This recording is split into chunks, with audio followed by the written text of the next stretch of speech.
today I'm going to show you just how easy it is to make cranberry sauce, or whole berry cranberry sauce is what we're going to do. This recipe comes from my Keto for the Holidays cookbook, Cranberry Sauce. I'm going to show you how easy and how fast it is to make the best cranberry sauce you've ever had, and it's also keto, so yay keto for the holidays. Now, the first thing it says in the instructions to make this recipe is put an apron on. Apron. So, cranberries stain like the devil, so please take a minute to go put an apron on, unless you're wearing something that you simply don't care if you end up with impossible cranberry stains on. So the first thing we're going to do is we're going to get our orange, and we're going to get our pan, and we're going to zest our orange straight into the pan because it saves dishes. You can use a box grater for this if you like. You could also use a little orange zester, one of those little hand tools if you like. But the sharpest, fastest way to do it is to get a microplane, which is what this is.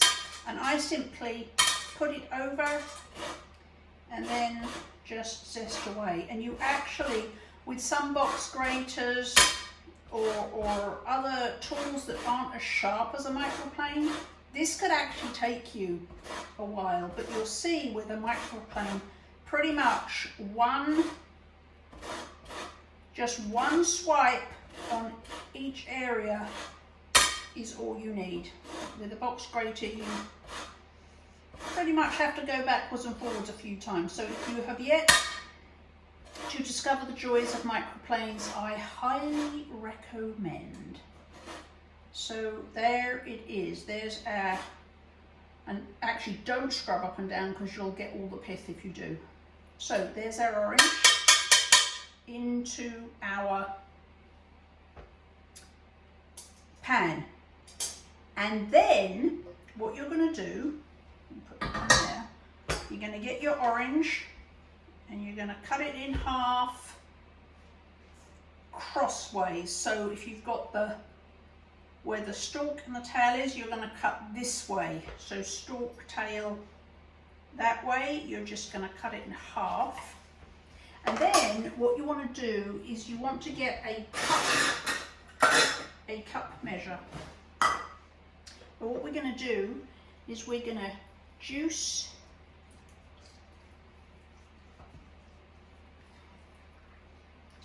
before anyone gets completely bent out of shape yelling orange juice isn't keto. There's a few things to bear in mind. One is that keto is not a food list, so nothing is simply keto or not keto. The other thing is, if you look at the entire amount of juice from our orange that's going in here,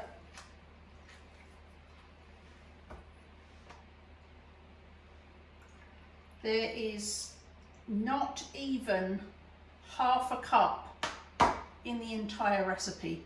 So really you do not need to worry about the half a carb or the quarter of a carb that might be, or the eighth of a carb that might be in the teaspoon of relish.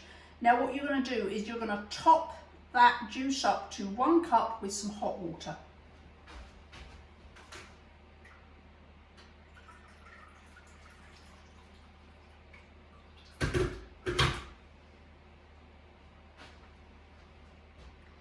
And you're going to add all of that to your pan.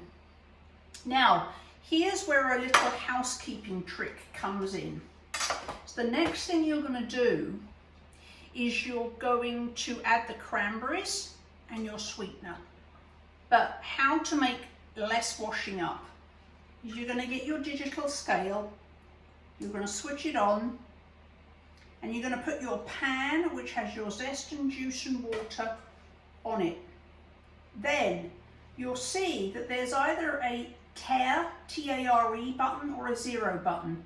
You're going to push that button so your scale reads 0.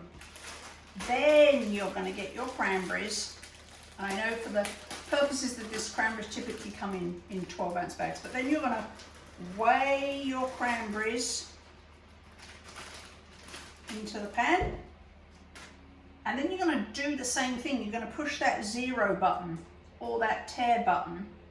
And then you're going to weigh your sweetener into here until it registers the right amount.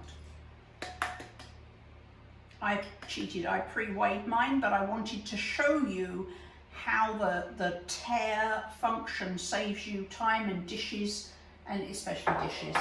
So once you've got your zest, orange juice, water, cranberries and sweetener in the pan, you're going to put it on a heat, and you're going to put it on a high heat. You're going to give it all a stir.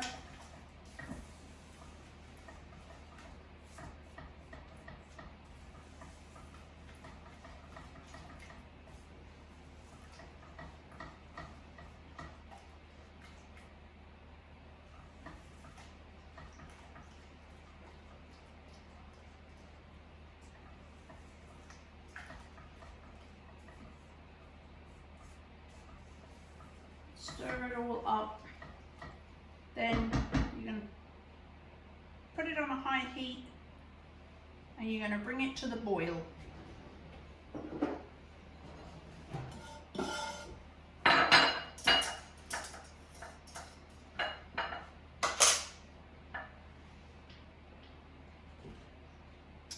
This is one of the recipes that it's super easy for you to double.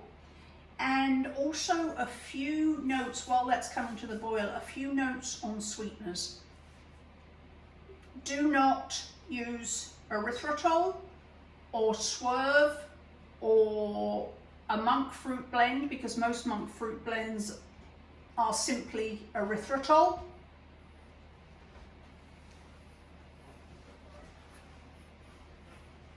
We have a stray moggy come to join us. Erythritol, if you use erythritol or an erythritol blend, such as Lakanto or Swerve or any of those others, you are going to end up with crunchy cranberries and you're going to be very sad. So when it says do not use erythritol in the recipe, please do not use erythritol.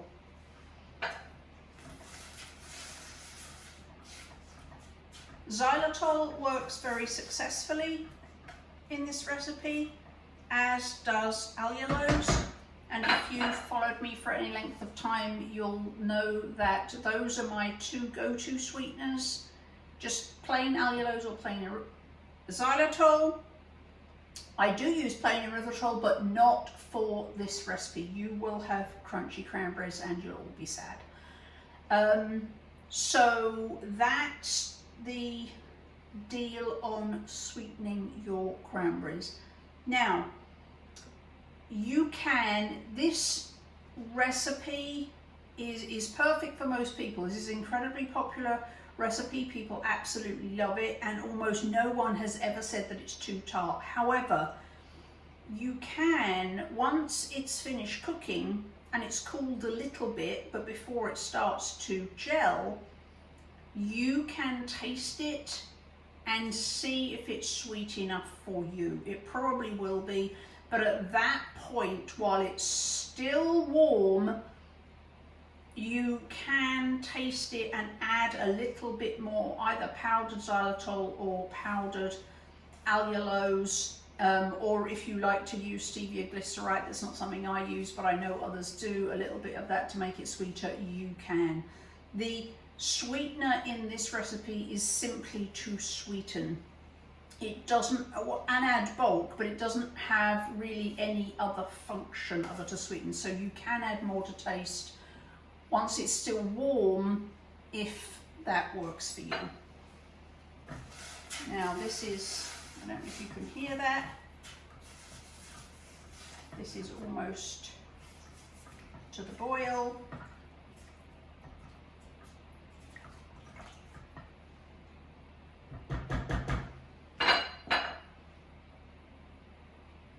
Now, all that you're going to do, I mentioned at the start that this is an incredibly simple recipe.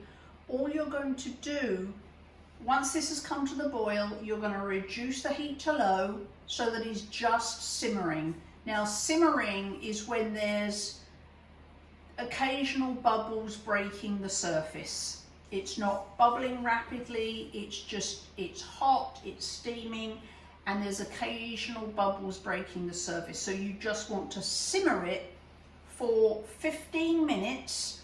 And if you're not good with time, use a timer, set the timer for 15 minutes. But you do want to stir it well and often. So either set a timer for the whole time, or you can set it in increments of, say, 3 minutes, and then just come back, give it a stir, another 3 minutes, give it a stir, another 3 minutes, give it a stir, whatever works for you. But once it's boiled and you've turned it down to simmering, you do want to stir it well and often.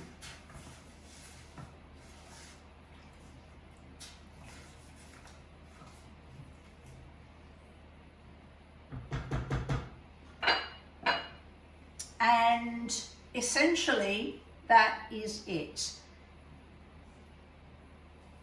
You bring it to the boil, you reduce it, you stir it well and often over 15 minutes when it's simmering.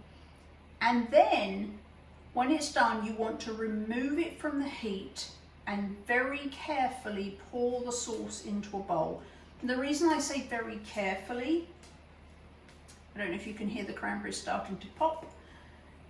The reason I say very carefully is because the sugar alcohols like xylitol, their boiling points are much, much higher than just plain water or sugar. So the cranberry sauce, when it's finished cooking, will be extremely hot. So I just urge you to be super careful when you're pouring it into your dish. And if it feels safer for you, you can leave it in the pan to cool down somewhat before you try and transfer it into a dish.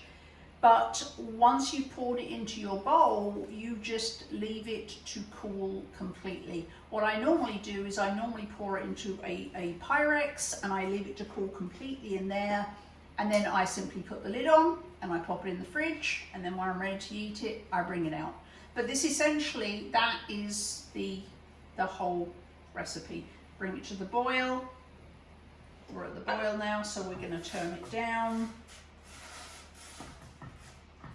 And we're going to let it simmer for 15 minutes.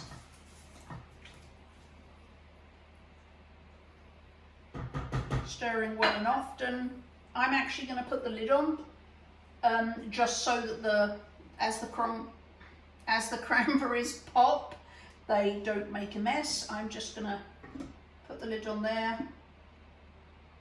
I'm going to leave it off sideways just to let the steam escape so that doesn't all condense and make it and dilute it. So I'm going to put the lid on like that. 15 minutes, pour it into a bowl. When it's completely cool, cover, keep it in the fridge, and there's your cranberries.